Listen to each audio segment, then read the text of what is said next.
इस वीडियो में आपको मैग्नेट के बारे में बताऊंगा। मैग्नेट को हिंदी में चुंबक के नाम से भी जाना जाता है। तो मैग्नेट का एक रासायनिक सूत्र भी होता है Fe3O4।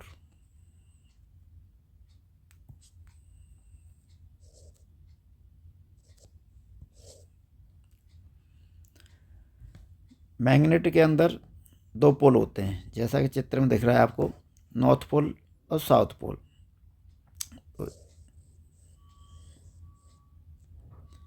North south.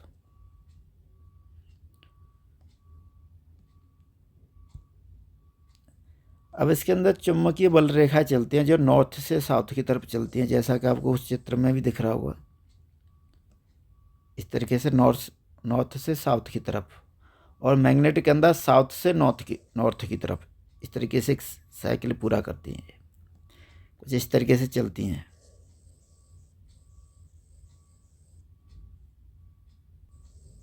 इस तरीके से बहुत चुंबकीय बल रेखाएं हो सकती हैं, जैसा कि यहाँ भी दिख रहा है, जो आपको चित्र में दिख रहा है। तो ये मेन पॉइंट ध्यान रखने के, जो चुंबकीय बल रेखाएं, उनकी डायरेक्शन क्या होती है। तो नॉर्थ से साउथ की तरफ बाहर होती है मैग्नेट के बाहर, और मैग्नेट के अंदर साउथ से नॉर्थ की तरफ। ठीक है। अब इसमें जो मैग्नेट फील्ड सबसे ज़्यादा कहाँ होता है? मैग्नेट फील्ड जो होता है वो सबसे ज़्यादा होता है पोल्स पर। जो ध्रुव हैं, पोल, इन पर सबसे ज़्यादा होता है। अगर मैं इस चित्र की तरफ देखूं तो आपको जहाँ से चुंबकीय बल रेखाएं एंटर कर रही हैं, या बाहर हो रही हैं, या अंदर जा रही हैं, वहाँ सबसे ज़्यादा फोर्स होगा। और सेंटर में, अगर मैं सेंटर की बात करूं, सेंटर में सबसे कम होगा, और पोल पर सबसे ज़्यादा। ठीक है। इसके बाद जो समान पोल होते हैं, सेम पोल, जैसे नॉर्थ, तो जैसे माने चलो ये मेरा पोल हो गया, ये साउथ, ये नॉर्थ। तो यहाँ पर सेम पोल होंगे। जैसे मैं दो मैग्नेट को पास लेके आप देखते भी होंगे, ये नॉर्थ, ये साउथ। तो इनमें कभी अट्रैक्शन नहीं होता, क्योंकि इसकी जो लाइन है ना, वो बाहर भागती हैं। इसकी जो लाइन है वो बाहर भागी, कभी एक दूसरे की तरफ नहीं आएगी, क्योंकि सेम पोल हो गए ना, ये ऐसे मुड़ जाएंगे। ठीक है। तो सेम पोल में अट्रैक्शन नहीं होता है। इसके विपरीत पोल होते हैं तो उनमें अट्रैक्शन होता है। तो विपरीत पोल कुछ इस तरीके से बन सकते हैं। मान के चलो ये साउथ हो गया, ये नॉर्थ, तो इनमें फिर आपका अट्रैक्शन बन जाएगा। ठीक है। तो सेम पोल में अट्रैक्शन नहीं होता। और भी कुछ पॉइंट ध्यान रखने मैग्नेट के, कि जो चुंबकीय जो लाइन चलती हैं, चुंबकीय बल रेखाएं जो लाइन चलती हैं, इधर को चित्र की तरफ देखो, ये कभी एक दूसरे को नहीं काटते। मानो चलो ये चुंबकीय बल रेखा है तो ये सीधी ऐसे आएगी, कभी एक दूसरे को नहीं काटी। ये नहीं है कि यहाँ से चुंबकीय रेखा न्योन होकर ऐसे इंटर कर गई काटती हुई किसी को, ऐसा नहीं होगा। ये सीधी लाइन में चलती हैं, मतलब कभी एक दूसरे को नहीं काटेंगी। ठीक है। ये भी पॉइंट ध्यान रखने मैग्नेट के बारे में। और मैग्नेट क्या करता है, ये जो लोहे के पदार्थ होते हैं उन्हें अपनी तरफ आकर्षित करता है। फेरोमैग्नेट पदार्थ को, फेरोमैग्नेट पदार्थ होते हैं उन्हें अपनी तरफ अट्रैक्शन करता है। अगर मैग्नेट को फ्री किसी धागे में लटका दिया जाए, मान चलो ये कोई धागा, इसके अंदर मैग्नेट को लटका दिया जाए, तो इसका जो नॉर्थ पोल है, मान चलो नॉर्थ, साउथ पोल है, तो नॉर्थ पोल हमारे जो मैग्नेट का नॉर्थ पोल है वो पृथ्वी के नॉर्थ पोल की तरफ रहेगा, और साउथ पोल है वो पृथ्वी के साउथ पोल की तरफ फेस करके एकदम जो मैग्नेट है वो एकदम होल्ड हो जाएगी, इन्हें की घूमती रहे। जैसे किसी धागे में मैग्नेट को लटका दिया तो वो उसके नॉर्थ पोल नॉर्थ की तरफ हो जाएगा, साउथ पोल साउथ की तरफ। ठीक है।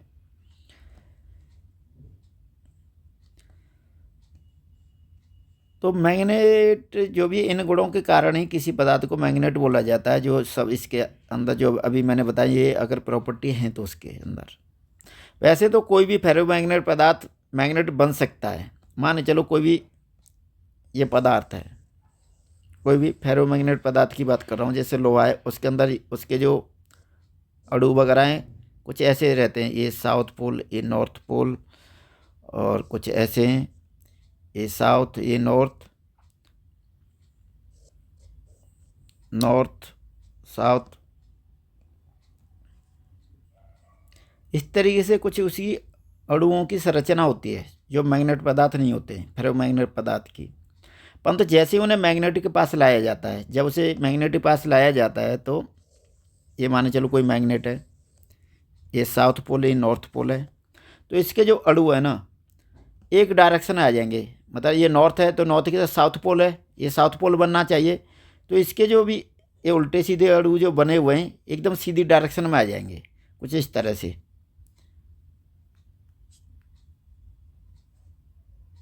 ये नॉर्थ पोल है तो इधर को ये कुछ ऐसे बनेंगे, साउथ पोल, ये नॉर्थ साउथ नॉर्थ, एक ही डायरेक्शन में सभी आ जाएंगे।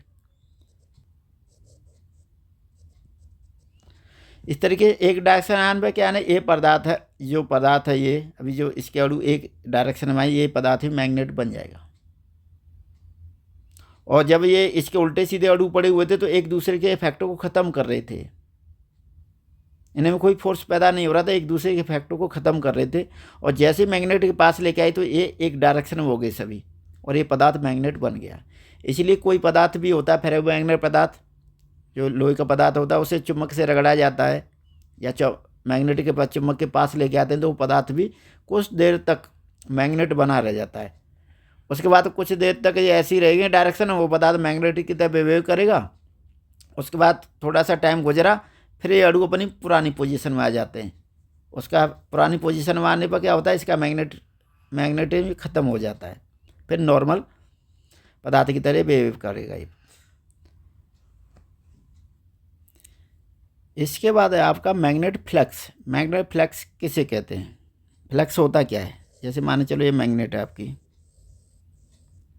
ये आपका नॉर्थ, ये साउथ पोल है, तो यहाँ से जो चुंबकीय बल रेखा जा रही हैं, जैसे ये चुंबकीय बल रेखा गई, इसे दूसरी कुछ ऐसे गई,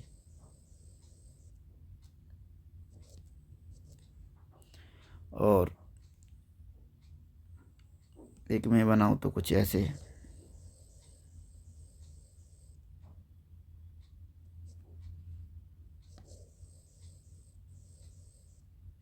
ऐसे। तो जहाँ जहाँ से चुंबकीय बल रेखाएं गुजर रही हैं, तो जितनी ये चुंबकीय बल रेखाएं, जैसे यहाँ पर मैंने 4 बना दी, ये तो ऐसी बना दी, तो बहुत सारी संख्या में होती हैं ये, जितनी इनकी ज़्यादा संख्या होगी उतना ज़्यादा फ्लक्स माना जाएगा। तो जहाँ जहाँ से चुंबकीय बल रेखा गुजर रही हैं आपकी, यही फ्लक्स कहलाएंगे। तो कोई भी मैग्नेट होगा उसमें ये चुंबकीय बल रेखाएं तो चलेंगी, और जितनी ज़्यादा ये चुंबकीय बल रेखाएं होंगी उतना ज़्यादा फ्लक्स होगा, फ्लक्स। ठीक है। तो बल रेखाओं की कुल संख्या चुंबकीय फ्लक्स कहलाती है। बल रेखाओं की कुल संख्या फ्लक्स कहलाती है। इसका मात्रक क्या है? फ्लक्स का मात्रक है वेबर, वेबर। ठीक है, शॉर्ट में से WV। ठीक है, चुंबकीय फ्लक्स को इसमें वेबर में मेजर करते हैं, नापते हैं। ठीक है, इसका फ्लक्स का, इसके अलावा इसका एक और मात्रक है मैक्सवेल, मैक्सवेल। ठीक है, एक मैक्सवेल भी है इसका, मैक्सवेल। तो एक मैक्सवेल बराबर एक बल रेखा, मतलब एक मैक्सवेल बराबर एक मैग्नेटिक लाइन। ठीक है, तो एक वेबर में कितनी लाइन होती है? एक वेबर में होती है तुम्हारी मैग्नेटिक लाइन होती है 1 वेबर, 1 वेबर बराबर 10⁸ मैक्सवेल, मैक्सवेल। ठीक है, तो एक मैक्सवेल बराबर एक लाइन, इसलिए कितनी लाइन हो सकती हैं एक वेबर में? 10⁸ लाइन। ठीक है, तो एक वेबर में 10⁸ लाइन हो सकती हैं। इसके बाद है आपका density, flux density. Flux density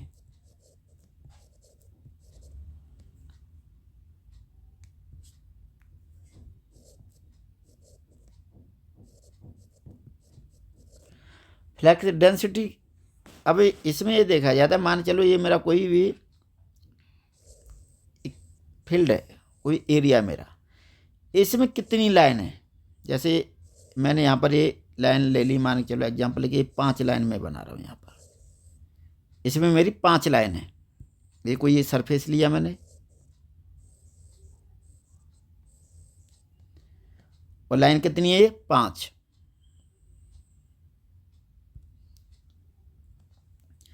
तो डेंसिटी जो भी इसकी होगी, डेंसिटी का जो भी सिंबल है इससे करेंगे V से, और फ्लक्स फाई, फ्लक्स को फाई से भी कहते हैं, फाई वन एरिया। ठीक है, मानो चलो कहीं पर लाइन है मेरी, ये 5 लाइन है, तो यहाँ पर बहुत सघन है पास पास में। अगर इसी को मैं एरिया को बढ़ा दूँ तो देखो लाइन क्या है ना, दूर दूर हो जाएंगी, तो डेंसिटी कम हो जाएगी। अगर इसी एरिया को मैं दोगुना कर दूँ, इसी एरिया को दोगुना कर देता हूँ मैं, मान चलो इतना बड़ा एरिया बना दिया मैंने। अब इसके अंदर मैग्नेट लाइन वही 5 रखनी है मेरे को।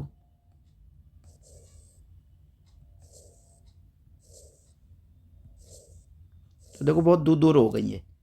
अब क्या है ना, इसकी डेंसिटी घट गई, तो एरिया बढ़ेगा तो डेंसिटी घटेगी, और एरिया कम होगा तो डेंसिटी बढ़ेगी। इसलिए फॉर्मूला इसलिए दिया गया है, डेंसिटी V बराबर फाई, मतलब फ्लक्स बट्टे एरिया A। मान लो तो ये फॉर्मूला भी याद रखना है आपको फ्लक्स डेंसिटी का। तो एरिया बढ़ेगा तो डेंसिटी घटेगी, और एरिया घटेगा तो डेंसिटी बढ़ेगी, क्यों? फ्लक्स तो उतना ही है। तो मैग्नेटिक के बारे में जो मेन पॉइंट थे वो मैंने आपको इस वीडियो में बता दिए हैं। इससे नेक्स्ट वीडियो में आपको मैग्नेटिक के टाइप क्या क्या हैं वो बताऊंगा मैं। इसमें बस इतना ही है।